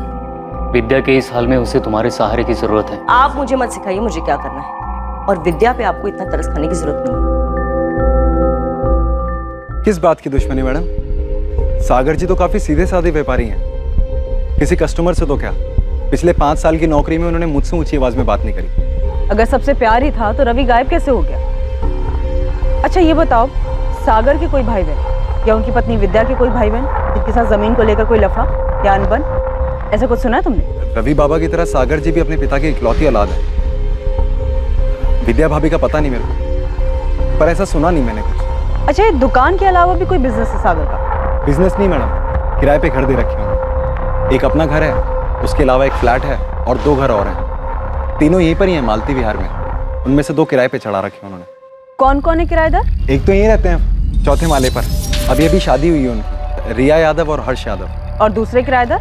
ममता पांडे, वो विधवा हैं, 2 साल से अपने बेटे पंकज के साथ रहती है। ये पंकज पांडे वही है ना जो उस दिन शाम को रवि के साथ खेल रहा था? हाँ मैडम। और वो तीसरा घर, वो खाली हो, किराए पे नहीं चढ़ा है? वो किराए पे नहीं है, वहाँ तो आलोक भैया रहते हैं। आलोक भैया सागर जी के दूर के रिश्तेदार हैं, चचेरे भाई हैं। वो उनसे किराया नहीं लेते, वो रवि को ट्यूशन भी पढ़ाते हैं और वो काफी परेशान भी है रवि को लेकर। सर एक्चुअली आपको एक घर की तलाशी जरूर लेनी चाहिए, पता नहीं मेरे ध्यान से कैसे निकल गया। किसका घर? अरे मैडम, क्या कर रही हैं आप बिल्कुल सही नहीं कर रही हैं। सुमन शांत हो जाओ, ये लोग अपना काम कर रहे हैं। हाँ देख रही हूँ इनका काम, पूरी सोसाइटी के सामने हमें जलील कर रहे हैं ये लोग। कुछ नहीं मिला। नहीं मिला ना रवि, ना उसके कपड़े मिले, मतलब गलत थी ना आपकी खबर। अब बताइए किसने दिया था हमारा नाम? सुमन जी, नंदन जी आप लोग को तकलीफ हुई उसके लिए हम सोच। नहीं, मैं जानती हूँ आपको मुझ पे शक क्यों हुआ है, क्योंकि मेरी औलाद नहीं है ना, मेरे बच्चे नहीं हो सकते, इसलिए आपको लगा कि ऐसा कुछ नहीं है। ऐसा ही है, जिस औरत के बच्चे नहीं होते वो दूसरों के बच्चे चुरा लेती है, ऐसा ही लगता है ना? सुमन जी, हमारे पास ठोस वजह थी, आपका और विद्या का झगड़ा हुआ था और आपने विद्या को धमकी भी दी। विद्या, तुझे कितनी बार बोला है कि सुबह के टाइम पे मोटर मत इस्तेमाल किया कर, सारा काम मेरे घर पे धरा का धरा रह जाता है, पानी नहीं भर पाया घर में। दीदी मैं कितनी बार कहूँ कि मैंने मोटर चालू नहीं की है, आज पानी जल्दी चला गया तो इसमें मैं क्या कर सकती हूँ? देख विद्या, झूठ मत बोल वरना देख लेना मैं क्या करूंगी। अरे सुमन छोड़ ना, क्यों जब देखो सबसे झगड़ा करती रहती है। अरे वाह विद्या, तूने तो सुधा को भी अपनी साइड में कर लिया, बड़ी चालाक निकली तू तो। दीदी मुझे आपसे बहस नहीं करनी है, आपके पास तो कोई काम है नहीं, तो आप फुर्सत में लड़ाई कर सकती है, पर मेरे पास बहुत काम है। मुझे रवि को स्कूल के लिए तैयार करना है, उसका नाश्ता बनाना है, तो आप प्लीज जाइए यहाँ से। एक सेकंड, मतलब कहना क्या चाहती है तू? हाँ, मेरी औलाद नहीं है इसलिए मैं झगड़ा कर रही हूँ? नहीं सुमन, विद्या ने ऐसा कुछ नहीं कहा है, तू चल। हाँ हो भी सकता है, शायद इसीलिए इतना गुस्सा भरा है आपके अंदर। बेटे की माँ होने का इतना घमंड मत कर विद्या, वरना किसी दिन ना तुझे बहुत पछताना पड़ेगा। हाँ मैंने ऐसा कहा था क्योंकि मैं गुस्से में थी, विद्या ने मुझे ताना मारा था और वो भी सुधा के सामने। मैडम वो बात उसी दिन खत्म हो गई थी, मामूली सा झगड़ा था वो। सर कोई मामूली झगड़ा नहीं था वो, जहाँ तक मुझे याद है विद्या भाभी उस झगड़े के बाद काफी दिनों तक परेशान रही थी। मम्मी मैं जा रहा हूँ। रवि, अरे मम्मी क्या कर रही है, स्कूल के लिए लेट हो रहा है, जाने दो, आरू चाचू आ गए। अच्छा लेट हो जाएगा। अभी चुप करके बैठ पहले। ये क्या कर रही हो मम्मी? कोई नहीं मैजिक ट्रिक सीखी जिससे मैं गायब हो जाऊंगा। ऐसा नहीं बोलती। रवि जल्दी कर, लेट हो रहे। चाचू बचा लो। रवि, अभी क्या हुआ? नजर क्यों उतार रहे हमारे हीरो की? नहीं बस ऐसे ही, ताकि किसी की बुरी नजर ना लगे इसे। हमारे हीरो को किसकी नजर लगेगी? हा? मैं हूं ना इसके साथ, अब खाम का टेंशन ले रही है। Bye mummy. बाय।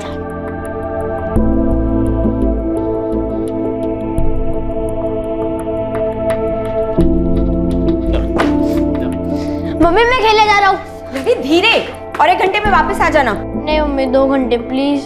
कोई मोल भाव नहीं, 1 घंटा मतलब 1 घंटा, समझे? जल्दी वापस आना। क्या बात है भाभी, 1-2 दिन से देख रहा हूँ आप रवि को लेकर कुछ ज्यादा ही परेशान है। वो क्या है ना, कुछ लोगों की बातें बहुत डरा देती हैं लोग। उस दिन सुमन दीदी ने कुछ ऐसी बात बोली जो दिमाग में घर कर गई। ऐसा लगा मानो उन्होंने कोई श्राप दिया हो मुझे।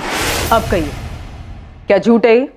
गुस्से में मैंने क्या कहा ये सबको याद है, लेकिन ये किसी को याद नहीं है कि उस दिन के बाद कितनी बार मैंने रवि को अपने घर पे बुला के सामने से मिठाई खिलाई, चॉकलेट खिलाई। 1 मिनट, आप रवि को खुद बुलाकर चॉकलेट और मिठाई देती थी, तो क्या 16 जून को भी आपने यही किया था? रवि को बुलाकर चॉकलेट दी थी जब वो घर लौट रहा था? देखिए सुमन जी, छुपाने का कोई फायदा नहीं, तो बेहतर यही होगा जो कुछ भी किया है या जानते हैं बता दीजिए। मैडम, हमने कुछ नहीं किया है। हाँ, जब से रवि गायब है हमें यह डर जरूर था कि किसी दिन उस झगड़े की बात फिर उछलेगी और सब हम पर ही शक करेंगे, और वही हुआ, लेकिन हमने कुछ नहीं किया है। चलो मैडम, देखिए विद्या ने आपको हमारे बारे में तो सब कुछ बता दिया, लेकिन हमें पूरा यकीन है कि उसने आपको अपने राज के बारे में तो नहीं बताया होगा। कैसा राज? ममता पांडे। ममता के बारे में उसने आपको नहीं बताया होगा ना? मुझे पूरा यकीन था उसने नहीं बताया होगा। कौन ममता? वो सागर की किराएदार? उसी से पूछ लीजिए ना, क्यों विद्या का पति सागर एक अकेली औरत के घर के बार बार चक्कर काटता है। मेरे बारे में तो उसने सब कुछ बता दिया, लेकिन उसके बारे में उसने अपनी जुबान से कुछ नहीं निकाला। क्यों? सर, हो सकता है सुमन ने हमें ममता वाली बात हमें गुमराह करने के लिए बताई हो। मुमकिन है, लेकिन एक 9 साल का बच्चा इतने दिनों से गायब है तो किसी भी बात को लाइटली नहीं ले सकते हैं। किरण, तुम ममता के घर की तलाशी लो, मैं इधर सागर से बात करता हूँ। मम्मी, सुमन आंटी के घर में पुलिस क्यों आई थी? क्या सुमन आंटी ने रवि को अपने घर में छुपाया है? तू कुछ भी बोल देता है, चल अपना होमवर्क कर। सुमन आंटी ने छुपाया।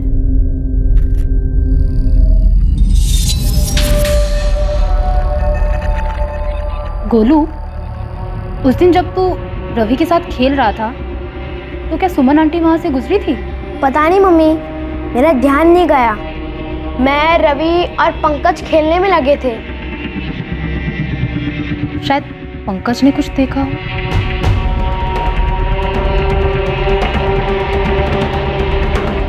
सागर, तुम्हारे और ममता के बीच क्या है? आपको पता भी, अब क्या बात कर रहे हैं? अब सागर भैया भी शक कर रहे हैं? शक नहीं, सवाल कर रहा हूं। सागर, क्या रवि तुम्हारी किराएदार ममता पांडे के बुलाने पे उसके घर जा सकता है? क्या ममता कुछ ऐसा कर सकती है? सर, आप ममता पांडे को इसमें क्यों घसीट रहे हैं? ममता क्यों रवि को गायब करेगी? हाँ, ये सच है कि मैं ममता से मिलने अक्सर उसके घर जाता हूँ, लेकिन जैसा आप सोच रहे हैं वैसा नहीं है। तो फिर कैसा है? सर, 3 साल पहले ममता पांडे के पति की डेथ हो गई थी। तब से वो बेचारी अकेले अपने बेटे पंकज की परवरिश कर रही है। मैं कभी कभी पैसों से थोड़ी बहुत उसकी मदद कर देता हूँ, उसके बेटे के साथ खेल लेता हूँ इंसानियत के नाते, बस। तुम्हारी पत्नी विद्या को तुम्हारी इस इंसानियत के बारे में पता है? जी हाँ, विद्या जानती है कि ममता हमारी किराएदार है। सागर, मेरा सवाल ध्यान से सुनो। तुम जो ममता पांडे से बार बार मिलते हो, उसे पैसे देते हो, इस बारे में तुम्हारी पत्नी विद्या को पता है?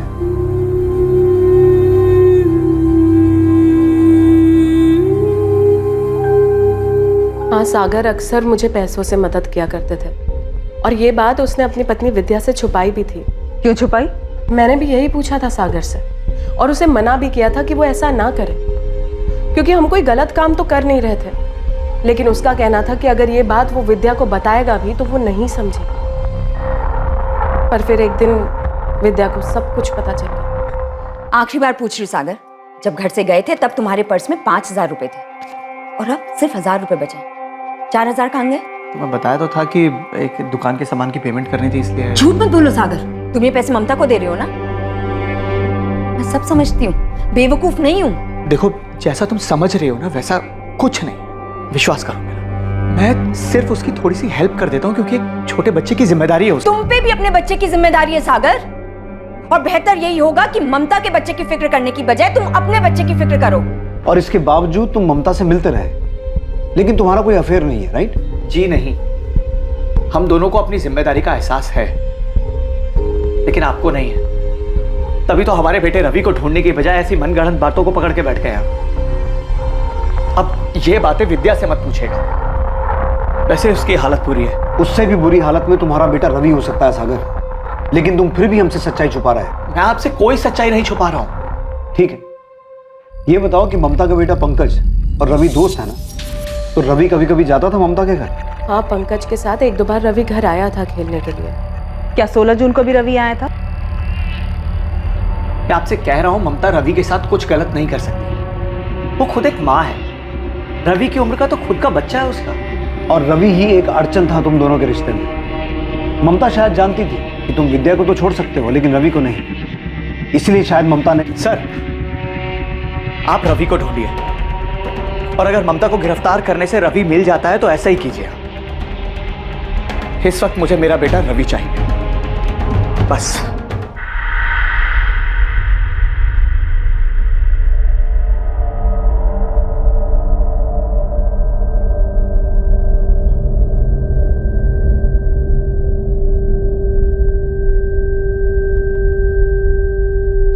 Hands up. मम्मी ने आपको कहा था ना कि ये लड्डू नानी के घर ले जाने के लिए बनाया है, तो फिर क्यों खाए?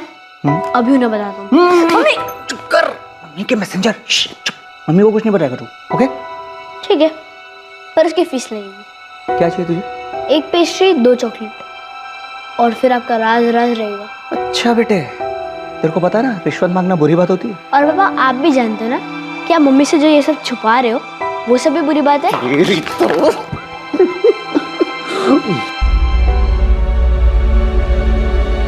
आलोक भाई, अब तो ही कुछ करना। ये लोग तो रवि को ढूंढने के बजाय पता नहीं क्या क्या वाहियात बातें कर रहे हैं। सागर भैया, आप फिक्र मत कीजिए, मैं इसी काम में लगा हुआ हूँ। सुमन और नंदन पर भी मेरी नजर है। आप बस भाभी और चाचा जी का ध्यान रखिए। रवि को मैं हर हाल में ढूंढ निकालूंगा। सर, ये ममता काफी स्ट्रेट फॉरवर्ड औरत लगी। कॉलोनी के ही कुछ बच्चों को ट्यूशन पढ़ाती है, बिना झिझक के साफ साफ बात कर रही थी। लग नहीं रहा था कि कुछ छुपा रही है। तुमने ममता के बेटे पंकज से रवि के बारे में बात की? रवि उस दिन उसी के साथ खेल रहा था। यस सर, जब मैंने पंकज से रवि के बारे में पूछा तो लग नहीं रहा था कि वो कुछ रटा रटाए बोल रहा है। वैसे भी मैंने ममता के कॉल रिकॉर्ड्स मंगवाए सर। 16 जून की शाम को ममता कहाँ क्या कर रही थी ये भी हम पता लगवा रहे हैं। इस केस की नब्ज हाथ नहीं लग रही है। रवि के गायब होने की वजह का पता नहीं चल पा रहा है। आखिर ये मामला क्या है? कुछ तो है किरण जो हमसे मिस हो रहा है। इस केस में कई ऐसे किरदार थे जो अभी तक पुलिस की नजरों में नहीं आए थे, और जो सामने आए भी थे उनकी पूरी तरह तफ्तीश होनी अभी बाकी थी। और जिनकी तफ्तीश हुई थी उन्होंने इस केस को और उलझाने का काम किया था। क्या घूर रहे हैं आप लोग? हाँ, आप लोगों को क्या लगता है मैंने रवि को गायब किया है? हाँ किया है, और आप लोग के बच्चे भी गायब कर दूंगी, बच के रहना।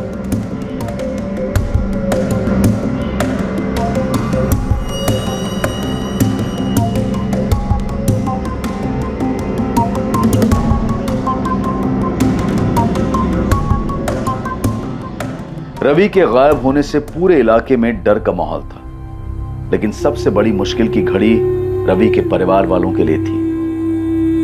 रवि की गैर मौजूदगी ने उनकी जिंदगी वीरान कर दी थी।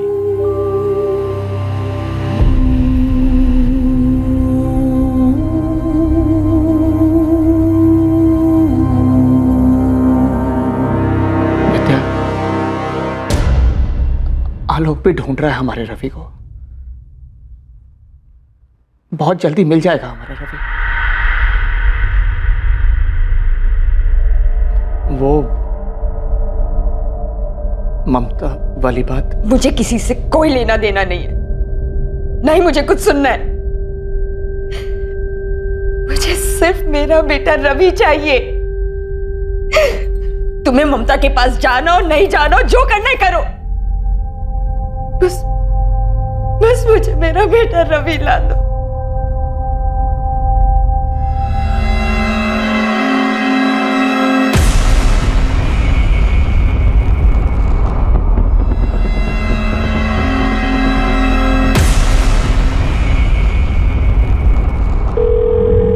हाँ रिया, मैं बोल रहा हूँ, सब ठीक है वहाँ? हाँ, फिलहाल सब ठीक है। किसी ने मेरे बारे में पूछा? नहीं, अब तक तो नहीं। अच्छा है, सबका ध्यान रवि को ढूंढने में, हम पे नहीं। लेकिन पुलिस हर घर में पूछताछ कर रही है। करने दो, हमारे घर आएगी तो कुछ नहीं मिलेगा उन्हें। बस तुम सोच समझ के जवाब देना। हर्ष, मुझे अब कितने दिन यहाँ रहना होगा? बस कुछ दिनों की बात है रिया, मैंने सारी तैयारी कर ली है, सब कुछ प्लान के हिसाब से चल रहा है। ठीक है।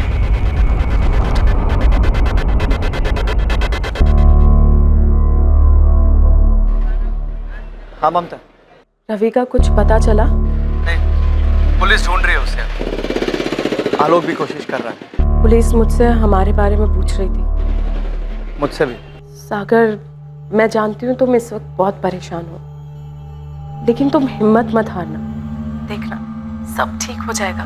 तुम्हें अगर कभी भी मेरी ज़रूरत महसूस हो और बात करने का मन हो तो मुझसे मिलने घर आ जाना। ममता, अब मैं नहीं आऊँ।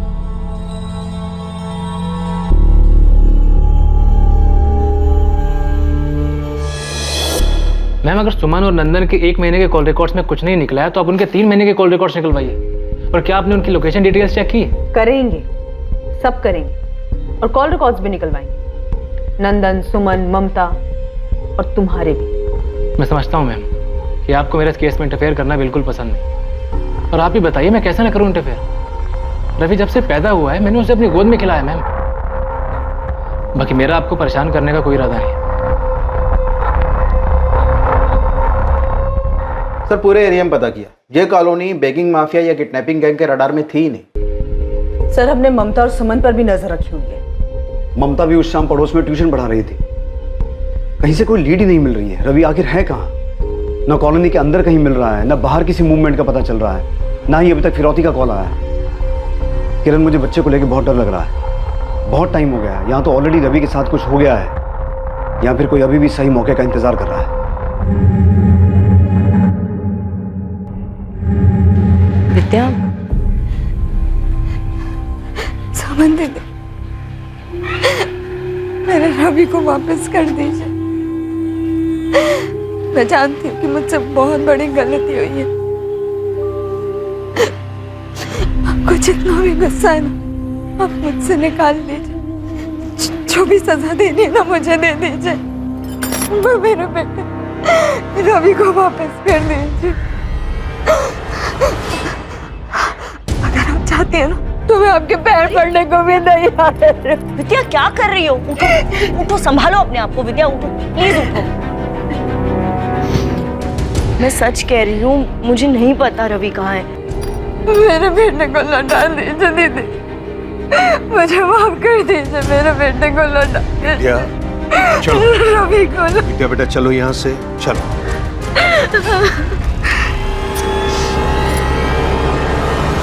सर, रवि जिस मैदान में खेल रहा था उस मैदान के आसपास 3 बिल्डिंग में मैंने तलाशी ली। ये प्रोसीजर काफी लंबा है सर, और कॉलोनी के काफी लोग नाराज भी हो रहे हैं। लेकिन हमारे पास इसके अलावा कोई ऑप्शन नहीं है। सर, वो सागर का कजन ब्रदर वो दोबारा आया था।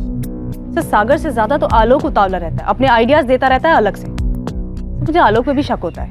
आलोक की बैकग्राउंड डिटेल सामने आई? से इन्फॉर्मर्स लगे हुए हैं। फिलहाल इतना पता चल पाया है कि सागर का चचेरा भाई है आलोक, रवि को ट्यूशन पढ़ाता था। और सर, डायरेक्टली पूछना बनता नहीं है, क्योंकि अगर उसकी इसमें इन्वॉल्वमेंट है तो वो अलर्ट हो जाएगा। काफी स्मार्ट बनता है सर। सागर और विद्या से जुड़े हर इंसान पर फिर से स्पॉट डालो, शुरू से। ना तो किडनैपिंग सामने आ रही है, ना ही किसी दुश्मनी के बारे में पता चल रहा है। आखिर रवि के गायब होने के पीछे का मकसद क्या हो सकता है?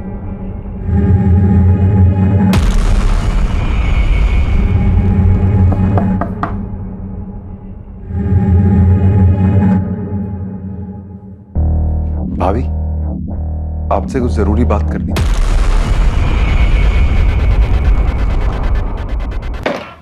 सर, 1 हफ्ते के ऊपर हो गया है, आप लोग मेरे बेटे रवि को ढूंढने के बजाय यहाँ पर बैठकर हमारे कॉल रिकॉर्ड छान रहे हैं। सागर, हम पूरी कोशिश कर रहे हैं, लेकिन इस बारे में हमें कुछ इन्फॉर्मेशन तुमसे भी चाहिए। ठीक है इंस्पेक्टर, मैं अब फाइनली आपको बता ही देता हूँ। और बताना क्या है, आपको ले चल के दिखा देता हूँ ना वो जगह जहां पर मेरे बेटे रवि को अगवा करके रखा गया था। जहां रवि को अगवा करके रखा गया था? चौंक गए ना आप लोग? मैं अच्छी तरह समझ चुका हूं कि आप लोग दरअसल मेरे बेटे रवि को ढूंढने में खास मेहनत करना ही नहीं चाहते। अरे आप लोगों से ज्यादा तो मेरा चचेरा भाई आलोक उसके बारे में खबर जुटा रहा है। आलोक? हाँ आलोक, वो ही ले गया था मुझे उस जगह पर जहां पर मेरे बेटे रवि को अगवा करके रखा गया था।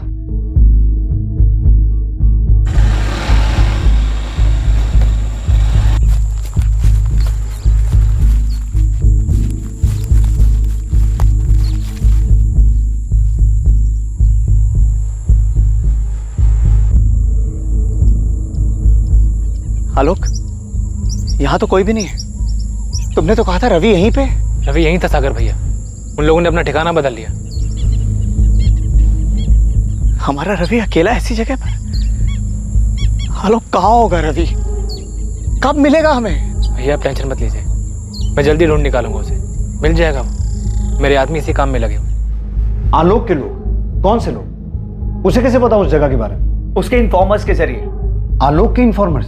जी, आलोक आईबी में ऑफिसर है। आलोक इंटेलिजेंस ब्यूरो में है? पुलिस के लिए ये एक चौंका देने वाला खुलासा था। यही नहीं, एक हद तक पुलिस के लिए शर्मिंदगी की बात भी थी, क्योंकि दूसरे डिपार्टमेंट का एक ऑफिसर इन्वेस्टिगेशन में उनसे आगे था। देखिए, मैंने कहा ना, हम आपका सारा किराया चुका देंगे। कहीं भागे तो नहीं जा रहे हैं ना? आप प्लीज बस थोड़े दिन रुक जाइए। दिन नहीं, महीनों से रुके हुए, और कितना रुकेंगे। देखिए रिया भाभी, आप लोगों की ना किस्मत बहुत अच्छी है। जब से रवि बाबा गुम हुए हैं ना, सागर जी का काम पे बिल्कुल ध्यान नहीं है। नहीं तो अभी तक तो आप और हर्ष भाई। वैसे हर्ष भाई कब आ रहे हैं? वो जल्दी आ जाएंगे। देखिए आप सब्र रखिए प्लीज। अच्छा प्रशांत भैया, अब मैं रखती हूँ, घर का बहुत सारा काम बाकी है। आई एम सॉरी सर, मैंने आपसे अपनी आइडेंटिटी छुपाई, पर आप समझ सकते हैं हमारी लाइन के काम में कुछ बातें कॉन्फिडेंशियल रखनी पड़ती। लेकिन आलोक, तुम्हें उस जगह के बारे में कैसे पता चला जहां रवि को अगवा करके रखा गया था? I am sorry sir, actually ऐसी कोई जगह है ही नहीं। मतलब? सर ये सच है कि मेरे आईबी डिपार्टमेंट के खबरी इस केस में लगे हुए हैं, पर ये किडनैपिंग की जगह मैंने सागर भैया को तसल्ली देने के लिए क्रिएट की थी। मैं कुछ समझा नहीं। सर सागर भैया हिम्मत हार चुके थे, उन्हें लग रहा था कि रवि जिंदा ही नहीं है। वो टूट जाते तो भाभी और चाचा जी का क्या होता। उनकी उम्मीद को जिंदा रखने के लिए मैंने ऐसा किया सर। लेकिन आलोक इससे हाँ बोलो, पक्की बात है? ठीक है, बाद में बात करता हूँ। सर मेरे डिपार्टमेंट के खबरी ने अभी अभी एक बहुत तगड़ी लीड दी है। पहले मुझे लग रहा था कि ये काम किसी करीब के आदमी का है, पर ऐसा है नहीं। बात कुछ और ही है। साफ साफ बोलो आलोक, लीड क्या है? नरबली। रवि लड़का है तो फ्लैश डेट का चांस ही नहीं, और बैगिंग माफिया को मैं अच्छे से स्कैन कर चुका हूँ, और आप लोग भी। सिर्फ यही एक एंगल है जो हमने टच नहीं किया। सर मेरे खबरी का कहना है कि मालती विहार कॉलोनी के कुछ परिवार हैं जो बलि में विश्वास करते हैं। कौन? नाम नहीं पता सर, ये खबर मेरे खबरी के पास बहुत घूम घूम कर आई, लेकिन अपने तजुर्बे से इतना जरूर कह सकता हूँ कि इतने सालों में इस खबरी की कोई भी खबर गलत साबित नहीं हुई है। नरबली? तुम्हारे परिवार में से ही किसी का दोष है। उसी दोष का प्रकोप तुम्हारे रवि पर हावी हो रहा है।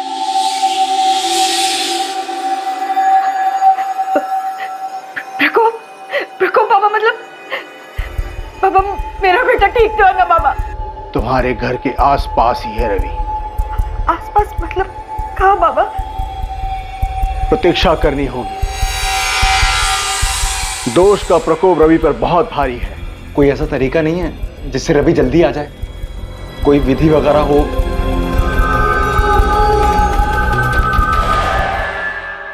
नरबली? ये टिप किसने दी मैडम? तूने नहीं, तेरा काम था। तुझसे ज्यादा वो आईबी वाले की खबरी इन्फॉर्मेशन ला रहे हैं। सॉरी मैडम, पर कसम से मैंने अपने काम में कोई डील नहीं की है। वैसे ये नरबली वाली खबर सच तो है ना? उस्मान, तू अपना काम कर, समझा? दूसरे काम में नुस्ख मत निकाल। देख तू अपने लेवल पे पता कर कि कॉलोनी में ऐसे कौन कौन से लोग हैं जो नरबली में विश्वास रखते हैं। जी। सब ये यूपी में सभी नरबली चढ़ाने वाले तांत्रिकों की फाइल है। इनमें से ज्यादातर जेल में है। बात की इनसे? यस सर, मैंने इनके चेले चपाटों के बारे में भी जानकारी हासिल की। इनमें से कोई भी गाजियाबाद की तरफ नहीं आया। सर मैंने उस्मान खबरी को भी लगा दिया है, चुपचाप ये पता लगाने के लिए कि क्या कोई ऐसा कॉलोनी में है जो इन सब में विश्वास रखता है। सर मुझे नरबली वाला एंगल कुछ सही नहीं लग रहा। शायद ना हो, लेकिन अगर जरा सी भी पॉसिबिलिटी है तो हम यहाँ किसी भी बात को इग्नोर नहीं कर सकते, क्योंकि बात 9 साल के बच्चे की है जिसे हम ढूंढ नहीं पा रहे हैं। मैं कॉलोनी में एक बार फिर से सर्च करती हूँ, शायद इस नरबली वाले एंगल में हमें कोई लीड मिल जाए। आप लोगों का दिमाग खराब हो गया है क्या? और ये क्या जादू टोना लगा रखा है आप लोगों ने? आप कुछ भी बोल रहे हैं। मैडम मेरा भी एक बच्चा है, आप सोचिए तो सही, क्या मैं ऐसा कर सकती हूँ क्या?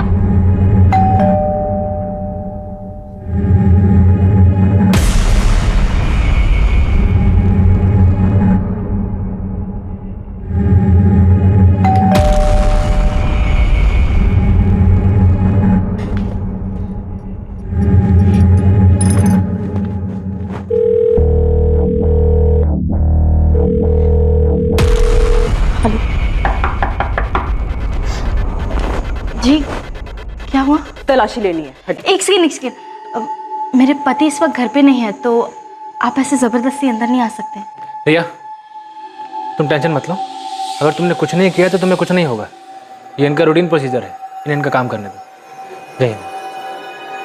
हटिए।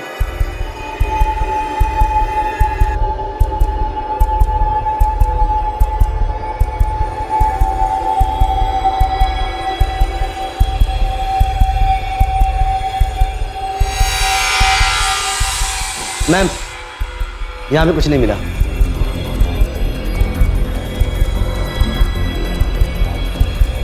चलो।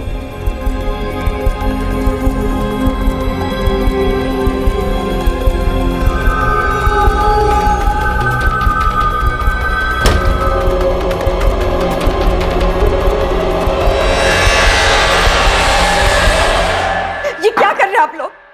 हाँ, क्या कर रहे हैं आप लोग? आप लोगों को लगता है कि मैं खुद अपने बेटे को लोग कुछ भी करने जा रहे, कुछ भी बोलने जा रहे, पर वो मेरा बेटा है, माँ उसकी मैं कैसे? हाँ उस्मान बोल।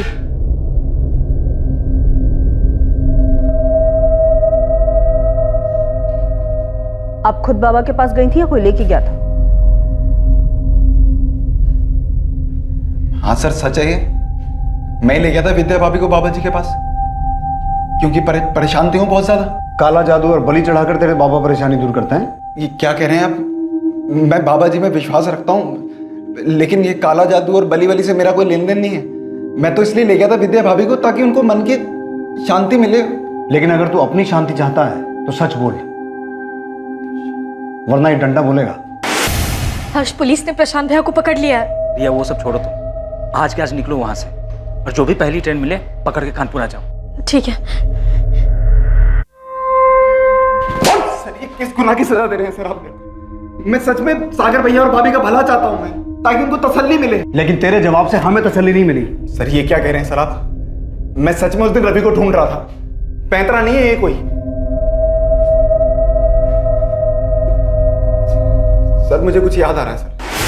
अरे हर्ष भैया, कहाँ जा रहे इतनी रात को, वो भी इतना बड़ा बैग लिए? अचानक ऑफिस से काम आ गया तो बाहर जा रहा हूँ। ये हर्ष को, रिया का हस्बैंड, सागर का किराएदार, उसी की बात कर रहा है तू? हाँ सर, वही तो चौथे माले पे रहते हैं। अच्छा, अभी तक तो कुछ याद नहीं था, 4 डंडे पड़े तो सब याद आ गया? नहीं सर, ऐसा कुछ नहीं है सर। मेरे को याद आ रहा है कि हर्ष भाई के पास एक बड़ा सा बैग था, वो उसे लेके जा रहे थे रात को। घबराए हुए भी थे, ऐसा लग रहा था कि कहीं भाग रहे हो। और हर्ष भाई अभी तक वापस भी नहीं आए हैं कॉलोनी में।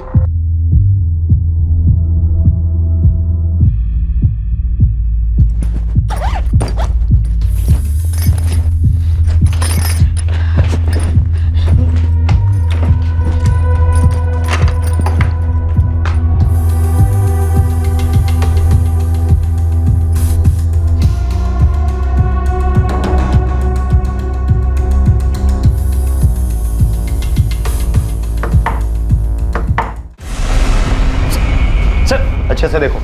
सर ये आप लोग क्या कर रहे हैं? सर मैंने कुछ नहीं किया है। कुछ नहीं किया? गलती हो गई, मैं सागर भैया को धोखा नहीं देना चाहता।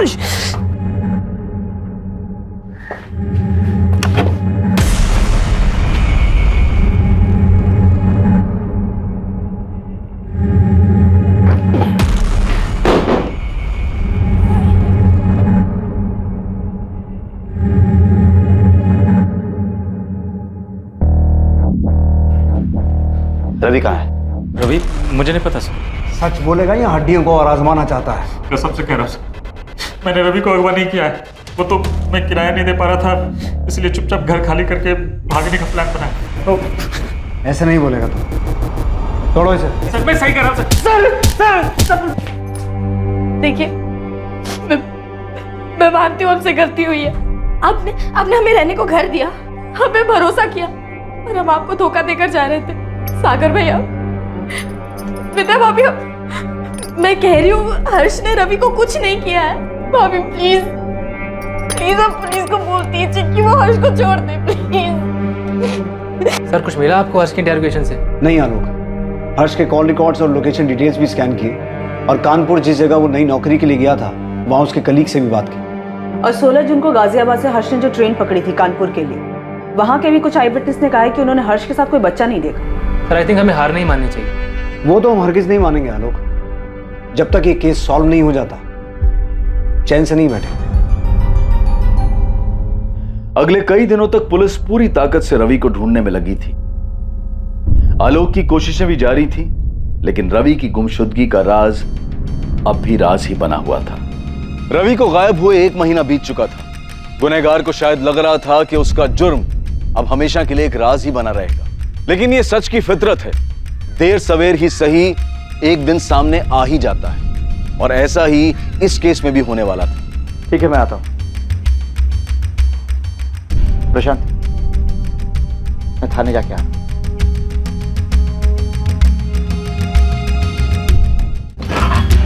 सर आओ आलोक। सर आपने इतना अर्जेंटली बुलवाया, कुछ पता चला क्या रवि के बारे में? हाँ, कुछ क्लूज मिले हैं तुम्हारे उस नरबली के एंगल से जुड़े हुए, इसीलिए हमें तुम्हारे उस आईबी के इन्फॉर्मर से बात करनी है।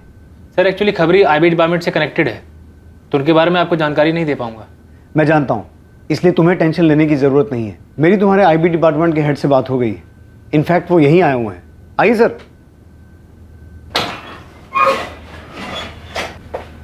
ये है तुम्हारे आईबी डिपार्टमेंट के हेड मिस्टर कैलाश चौहान। कैसे आलोक? Fine sir. इन्होंने परमिशन दे दी है। हाँ आलोक, बता दो अपना सोर्स, कौन है तुम्हारा खबरी? सॉरी सर, मैं आपकी बात रिस्पेक्ट करता हूँ, लेकिन वो खबरी जो है सर, वो सर ये आईबी डिपार्टमेंट के हेड नहीं, हमारा कांस्टेबल है विलास रावत। तेरा खेल खत्म हो गया आलोक, तू कोई आईबी ऑफिसर नहीं है। यही सोच रहा है ना कि तेरी असलियत हमें कैसे पता चली? तेरे ही बड़बोलेपन ने तुझे फंसा दिया। बोल उस्मान, क्या खबर सुनानी है? मैडम, कब से मुझे ये बात खटक रही थी कि जो खबर हम लोग नहीं खोद पाए, इस आईबी के खबरी ने कैसे खोद निकाली। तो सोचा क्यों ना मिलकर देखा जाए, ऐसी क्या खास बात है इस आईबी के खबरी में। तो मैंने अपने पंटर सुलेमान को बोला, वो भी आईबी के कुछ अफसरों के लिए काम करता है, तो उसने मिलवाया मुझे। कहाँ है मिलवा? ये देखिए मेरे बाजू में, आपके उस आईबी के आलोक का खबरी। क्या बक रहा उस्मान? सच बक रहा हूँ मैडम, ना कोई खबरी है और ना ही आलोक नाम का कोई अफसर है आईबी में। रवि मेरा एक राज जान गया था, इसलिए मुझे ऐसा करना पड़ा। रवि चल घर चल, एक मस्त चीज दिखाता हूँ तुझे, चल। नहीं चाचू, मुझे घर जाना है, वो दादू ने कॉमिक लेकर आए होंगे। अरे चल ना, 2 मिनट की बात है, फिर मैं चलता हूँ ना तेरे साथ घर।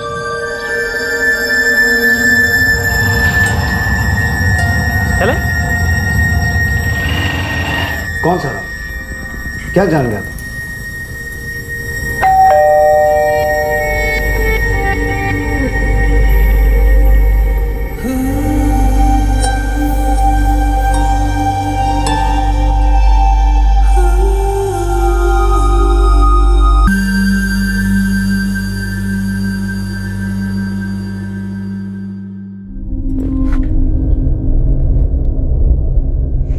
आलोक चाचू? रवि तुम अंदर कैसे आ गए? रवि रवि रवि रिया तुम पागल हो, ऐसे क्यों चिल्ला रही थी? रिया, मैं घबरा गई थी, इसने किसको बता दिया तो? मैं देखता हूँ, डोंट वरी। आलोक जल्दी जाओ प्लीज। रवि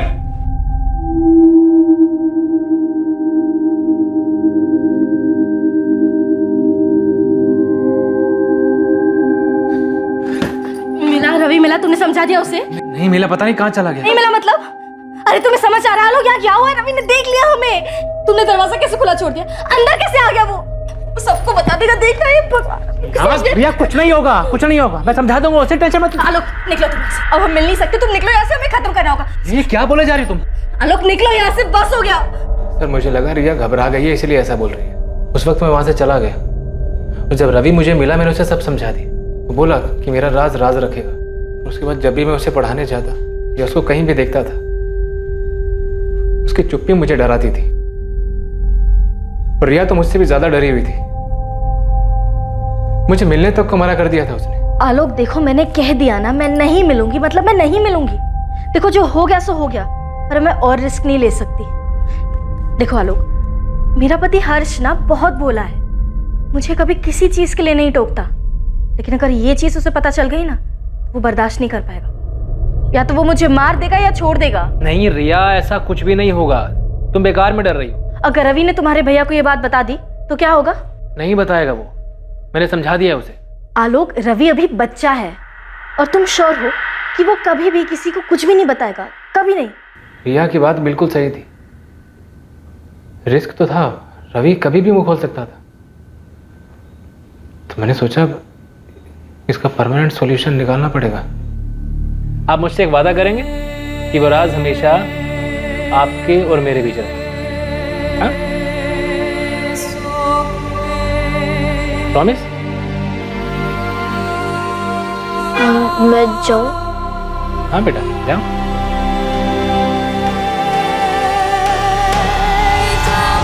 रिया भी शामिल थी इसमें?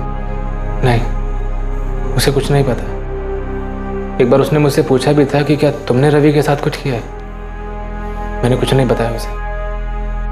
आलोक और रिया के अवैध रिश्ते की असलियत से बेखबर हर्ष यही समझता रहा उसका बिना किराया दिए भाग जाने का प्लान ही रिया की परेशानी का कारण है। सागर और विद्या सच्चाई जानने के बाद बिल्कुल टूट चुके थे। कोई सोच भी नहीं सकता था कि आलोक, जो रवि को अपने बेटे जैसा मानता था, उसी ने रवि की निर्मम हत्या की थी।